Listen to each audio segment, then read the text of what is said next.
Décidément, les Césars 2021 n'auront pas trouvé leur public.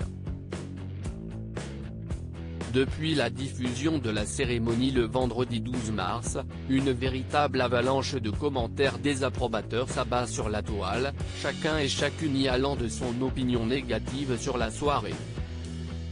Certains passages, comme le déshabillage de Corinne Massiero, sont plus évoqués que d'autres, mais globalement, la cérémonie semble avoir été un échec aux yeux de beaucoup.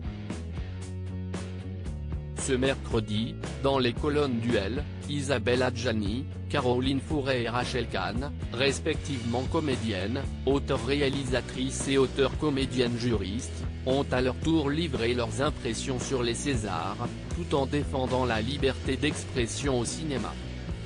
Si est-il la subtilité même de l'art, sa magie, qui nous a manqué à cette soirée des Césars, où seuls les disparus et les images du passé semblaient garder le don et même l'envie de nous enchanter, commence le manifeste. Chacun ou presque est venu livrer le monologue qu'on attendait de lui.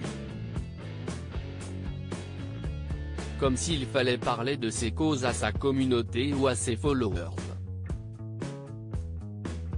Comme s'il devenait impossible de trouver les mots qui s'adressent à tous.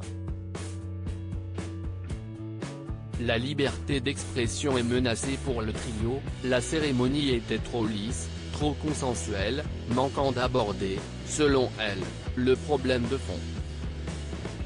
En 3h30, nous avons entendu parler de tous les maux du monde qui agitent les réseaux sociaux, mais bien peu de liberté d'expression et de création, pourtant menacées, ont écrit Isabelle Adjani, Caroline Fourré et Rachel Kahn avant de louer le décloisonnement des appartenances au cinéma. Faut-il être gay pour réaliser un film sur une histoire d'amour entre hommes ?